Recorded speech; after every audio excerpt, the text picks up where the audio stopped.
kepada ayatnya yang pertama saja.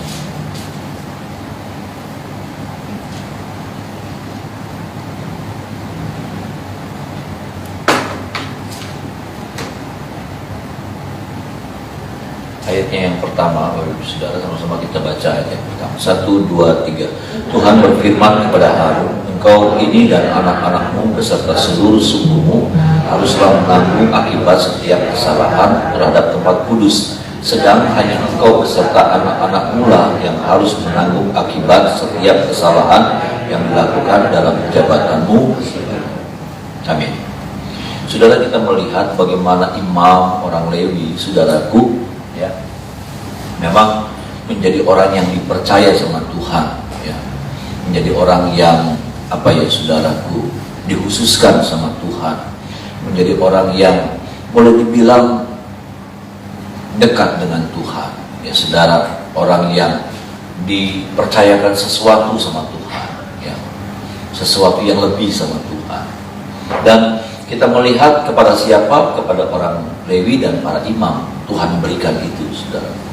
Ya, tetapi bagaimana kemudian di ayat ini, saudaraku, kita melihat bagaimana Tuhan punya tuntutan yang tinggi kepada para imam, kepada orang Lewi. Tuhan memberikan sebuah tuntutan yang tidak mudah juga, saudara. Di samping kepercayaan yang Tuhan berikan kepada para imam dan orang Lewi, tetapi juga di dalam kepercayaan itu ada tuntutan Tuhan. Ada apa ya, saudara? Ada sesuatu yang besar yang menjadi tanggung jawab yang diberikan Tuhan kepada para imam dan orang Lewi. Bahwa dalam setiap kepercayaan yang Tuhan berikan sama saya, sama saudara, di dalamnya juga ada tanggung jawab. Ini yang kita lihat, Bapak Ibu Saudara, bahwa bahkan saudara, yang saya mau katakan, firman Tuhan katakan, ya saudara, sedang hanya engkau beserta anak-anakmu yang harus menanggung akibat setiap kesalahan yang dilakukan dalam jabatanmu sebagai imam. Artinya begini, dituntut, saudara, seorang imam itu dituntut untuk nggak boleh melakukan sebuah kesalahan. Ya, dituntut, saudaraku. Ya, bukan cuma kesalahan yang besar, sampai pada kesalahan yang kecil sekalipun dituntut. Bahkan kalau saudara ingat, ya saudaraku, anak daripada Harun sama saudara yang mati itu, ya, Ofni dan Fini, Nadab dan Abihu. Saya juga lupa. Nadab dan Abihu, saudara, ya, mereka yang saya jelaskan di awal, ya saudara, mereka baru melayani. Itu tuh ibadah pertama kalau saudara lihat, ya. Itu tuh pelayanan mula-mulanya mereka, perdana, mereka melayani perdana. Lalu kemudian karena mereka belum mengerti, mungkin terlalu bersemangat, mungkin karena ya SOP-nya tuh saudara kurang jelas. Ya saudara, SOP-nya kurang jelas. Kita mah SOP sudah jelas aja juga tetap baik, ya saudara. Dibilang pelayanan jangan pakai sendal, tetap baik pakai sendal. Sendalnya sendal kelong, pagem sendal kelong, saya mati. Ya, kita modifikasi gitu, saudara. Kita modifikasi segala sesuatu. Ini orang yang baru, saudara. Artinya begini, saya mah cuma bilang, ya ada toleransi lah, ya saudara. Ada toleransi lah, namanya juga orang baru pelayanan. Ya, saya pertama kali khotbah, ya saudara, saya ingat khotbah pertama di PA zaman papa, ya saudara. Salah saya ngomong, saudaraku, ya paling papa cuma tegur, ya. Papa nggak bilang begini, udah kamu nggak usah pelayanan lagi, malu-maluin papa. Enggak, papa cuma habis itu setelah ibadah papa tegur, bukan yang kayak gitu, itu artinya bukan begitu aja. Tapi apa yang dialami, saudara? Apa yang terjadi dengan Nadab dan Abihu? Ya. Apa yang terjadi? Mati mereka, mati. Bayangkan, nggak ada toleransi. Artinya yang kita temukan di sini, yang kita lihat di sini, di dalam sebuah kepercayaan ada sebuah tanggung jawab. Semakin besar kepercayaan yang Tuhan berikan, semakin besar tanggung jawab yang Tuhan berikan. Ada amin, saudara?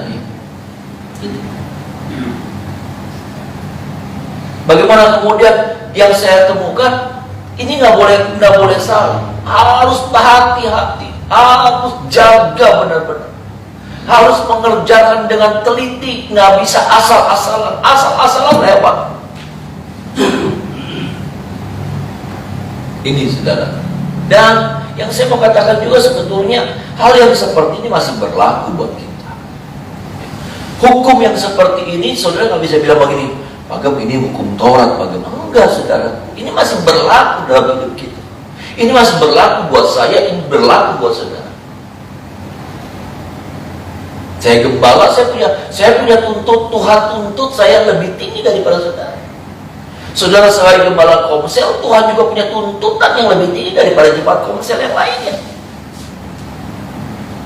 Saudara seorang koordinator atau apa, tuntutan Tuhan lebih tinggi daripada orang-orang pelayan-pelayan Tuhan yang ada di bawah saudara. Kita nggak bisa begini dengan jabatan yang lebih tinggi, tapi dengan tanggung jawab yang lebih rendah, yang sama, nggak bisa.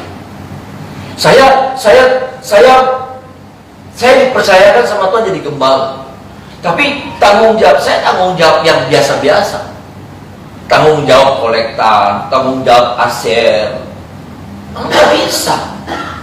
Ketika kepercayaan Tuhan lebih tinggi, lebih besar diberikan kepada saya, maka tanggung jawabnya juga otomatis lebih besar daripada yang lain.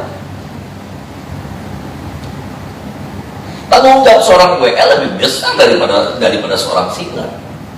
Ya, beda, nggak bisa disamaratakan. Dan sudah nggak bisa. Itu namanya orang Spanyol bilang itu bullying, saudara. Bullying. Kalau saudara mau kepercayaannya besar, tapi dengan tanggung jawab yang sederhana. Tapi yang saya temukan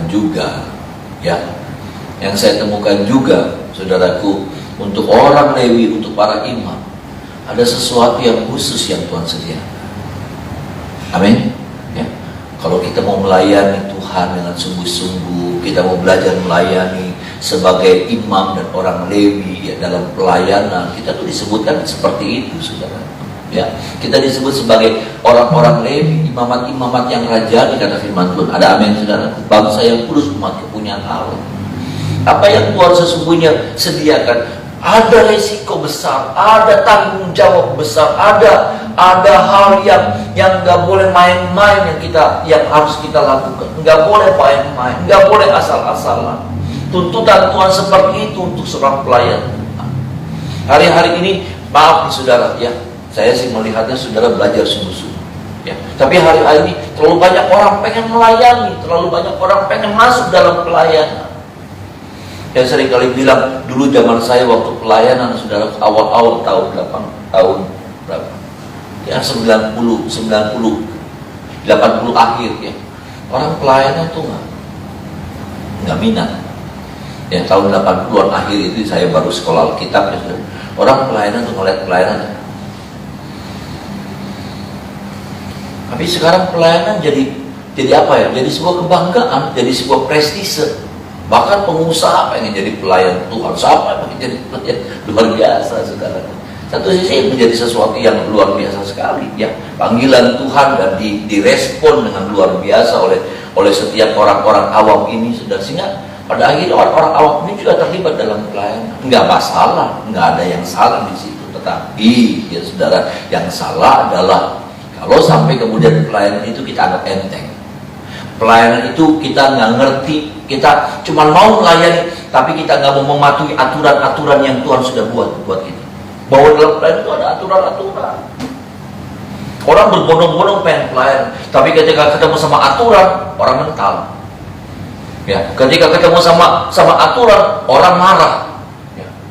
Udah bagus saya mau melayani, nggak bisa. Kacau balau pelayanan kalau saudara punya prinsip, udah bagus saya mau melayani, apa jari saya? Saya melayani kayak apa terserah saya, nggak bisa. Pelayanan punya aturan-aturan yang tegas, pelayanan punya apa namanya, punya prinsip-prinsip yang tegas, saudara. Karena saya dan saudara sedang berurusan dengan Tuhan. Ya. Tapi yang saya temukan tadi, yang saya katakan Bapak Ibu Saudara, bahwa punya tanggung jawab, punya resiko yang besar, saudara. Itu saudara kata yang tepat, resikonya besar seorang pelayan Tuhan. Saudara sebagai pelayan Tuhan, kalau saudara pelayan Tuhan, saudara punya resiko yang besar. Ya, di tengah-tengah, makanya saudara, di tengah-tengah situasi yang nggak aman, saudara harus tetap maju berdiri. Ada amin, saudara. Di tengah-tengah situasi yang lagi kacau, saudara nggak boleh ngumpet. Pelayan Tuhan begitu. Maaf nih saudara. Ya, jemaat boleh ngumpet, tapi seorang pelayan Tuhan nggak boleh ngumpet, nggak boleh bersembunyi. Saya gembala, saya harus sampaikan ini sama saudara. Inilah tuntutan Tuhan buat kita. Saudara boleh terima, saudara boleh nggak terima, tapi ini kebenaran firman Tuhan. Seorang pelayan Tuhan di tengah-tengah situasi yang kacau balau nggak boleh ngumpet, nggak boleh sembunyi. Waktu panggilan melayani Tuhan itu ada sama kita, kita harus melakukan, harus mengerjakannya. Kita nggak boleh bilang, Tuhan situasinya lagi nggak bagus nih Tuhan, Tuhan situasinya lagi kacau balau nih Tuhan. Kalau waktu itu Tuhan kita disuruh melayani, ya harus tetap melayani. Itu pelayan Tuhan. Makanya saya katakan resiko pelayan Tuhan itu besar, resiko jadi pelayan Tuhan itu tinggi. Jadi pelayan Tuhan itu nggak gampang, nggak cuma asal bisa berdiri, halo saudara-saudara, shalom, pinter ngomong, pinter nyanyi, pinter khotbah, lalu jadi pelayan Tuhan. Pinter main musik, lalu jadi pelayan Tuhan. Maaf nih saudara, agak keras ini buat kita sebagai pelayan-pelayan Tuhan. Nggak cuma punya talenta yang besar, yang banyak, lalu kemudian kita hebat jadi pelayan Tuhan. Enggak. Tuntutan Tuhan dalam banyak hal, saudara.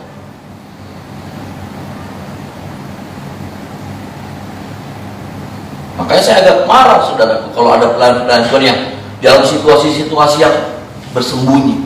Maaf. Jemaat boleh bersembunyi karena tuntutan Tuhan buat jemaat nggak terlalu besar. Tapi buat seorang pelayan Tuhan, saudara bisa bayangkan nggak kalau dalam situasi seperti ini saya sembunyi? Menurut saudara bagaimana? Bisa jadi contoh saya. Lalu saya nggak nongol-nongol di ibadah. Kenapa Pak beli nongol-nongol? Covid. Pak lagi jaga social distancing. Pak hati-hati karena kan Pak jadi gembala. Gembala cuma sih hari mati pribadi. Ayo, saya bisa punya alasan. Hari mati pribadi. Ayo, gelem tak Pak mati. Ya sudah tinggal jawab aja, gelem gitu sudah.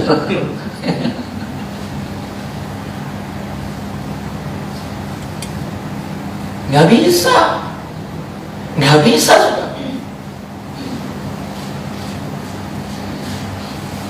Ini bukan kata saya, ini kata firman ayat yang pertama.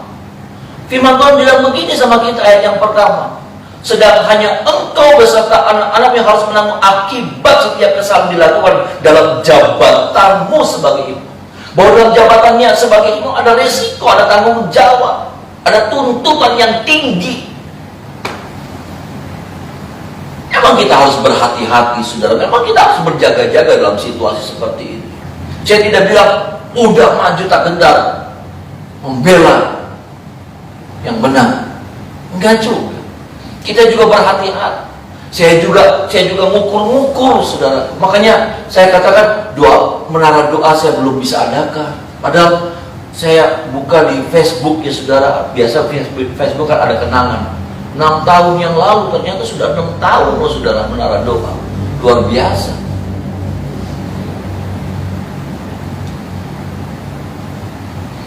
Wanita belum ada, sekolah minggu belum ada. Saya juga ngukur-ngukur jangan sampai tindakan saya mencelakakan. Kalau pagi kan pagi-pagi nih masih segar baru pada adus KB. Ya kan, baru pada adus KB, baru pada bebersih gitu. Dan juga nggak terlalu banyak. Orang juga bisa lewat online, nggak apa-apa. Ini saudara. Tapi yang saya temukan sekali lagi saudara, ya.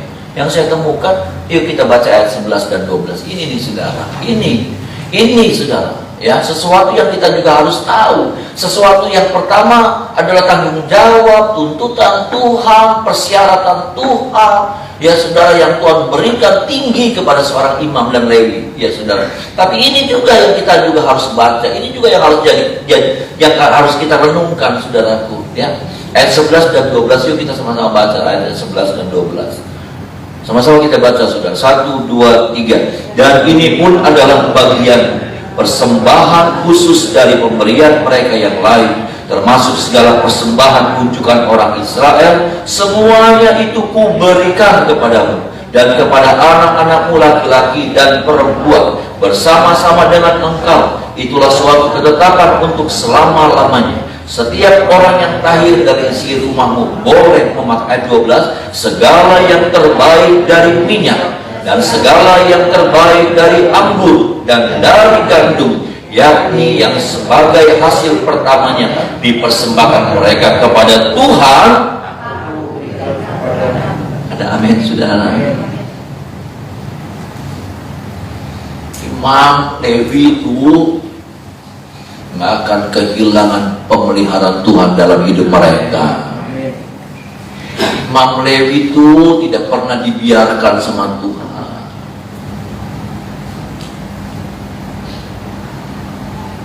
Asalkan katanya kalau sudah baca, setiap orang yang tahir dari si rumahmu boleh memakan. Jadi seorang imam juga harus jaga ketahiran, jaga kekudusan, jaga kesucian hidup. Karena katanya kita boleh jadi imam, tapi ketika kita berkat itu mengalir, berkat itu datang dari para jemaat, saudaraku. Ya, berkat itu sepertinya diberikan sama jemaat. Tapi ketika seorang imam, seorang lewi tidak tahir, maka dia tidak boleh memakan, dia tidak boleh menikmati segala persembahan-persembahan itu. Ya. Saya nggak ngerti, tapi dalam kenyataannya, saudaraku, memang seperti itu. Berkat limpah, tapi nggak bisa dinikmati gitu. Berkat limpah, tapi kayak nggak ada artinya karena terbuang seperti dalam kitab Hagai. Ada persembahan yang masuk, ada korban yang diberikan, tapi nggak bisa dinikmati. Seperti tadi dikatakan. Karena apa? Karena tidak tahir. Padahal Tuhan berikan, saudaraku, segala yang terbaik dari minyak, segala yang terbaik dari anggur dan gandum, saudara. Jadi saya mau bilang, saudara, jadi pelayan Tuhan itu jangan takut. Bahkan jadi pelayan Tuhan itu pasti dipelihara sama Tuhan dengan cara yang ajaib. Amin. Ya. Jangan takut, saudara. Saya suka, maaf nih saudara, saya suka sebel sama hamba-hamba Tuhan yang kerjanya cuma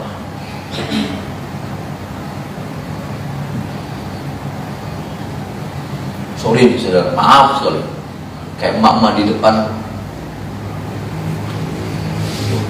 kasihan bisa kayaknya. Sepanjang hari itu tangannya begini terus. Nanti saya pergi balik lagi tangannya begini terus. Banyak hamba-hamba Tuhan yang tangannya begini terus, menghina Tuhan.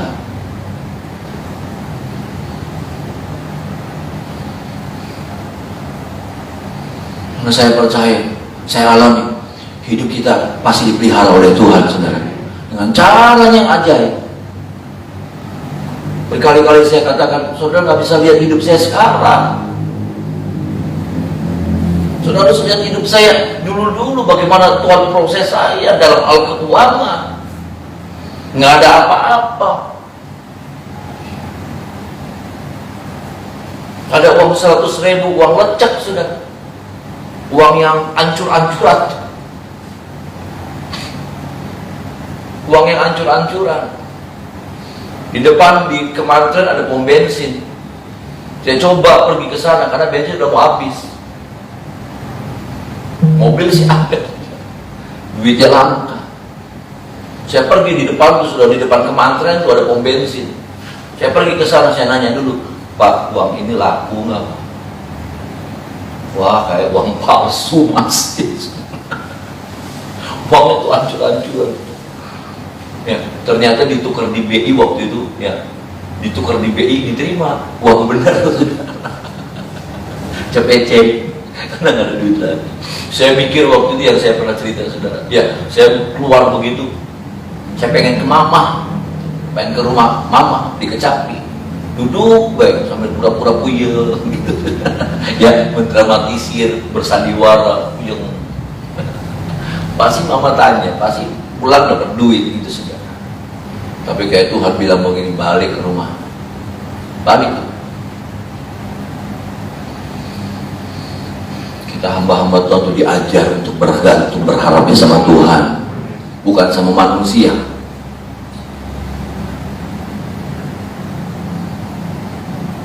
Bahwa firman Tuhan bilang, terkutuk orang yang mengandalkan manusia, tapi diberkati orang yang mengandalkan Tuhan dalam hidupnya. Ini berlaku nih saudara, hukum ini berlaku untuk setiap orang. Tolong kita pagi hari ini Bapak Ibu Saudara, ya, sebagai pelayan-pelayan Tuhan, benar ada tuntutan Tuhan yang tinggi, ada risiko yang besar, ya, ada risiko yang tinggi, yang besar, yang Tuhan berikan sama kita. Dan ada hal-hal yang dimana Tuhan tuntut. Orang lain mah boleh buat salah, tapi buat kita nggak bisa. Tuntutannya tinggi, standarnya itu saudara itu tinggi.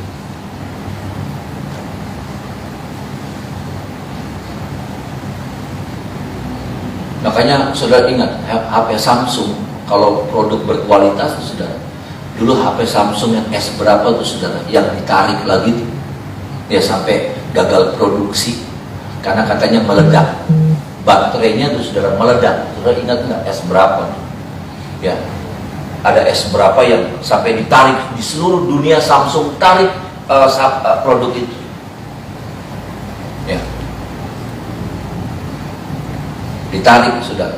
Karena saudara bayangkan, sebetulnya katanya tesnya saudara tahu nggak? Tesnya itu kan produksinya jutaan, ya saudara. Produksinya kan jutaan. Saudara tahu nggak yang meledak itu berapa? Yang meledak tuh nggak lebih dari 10.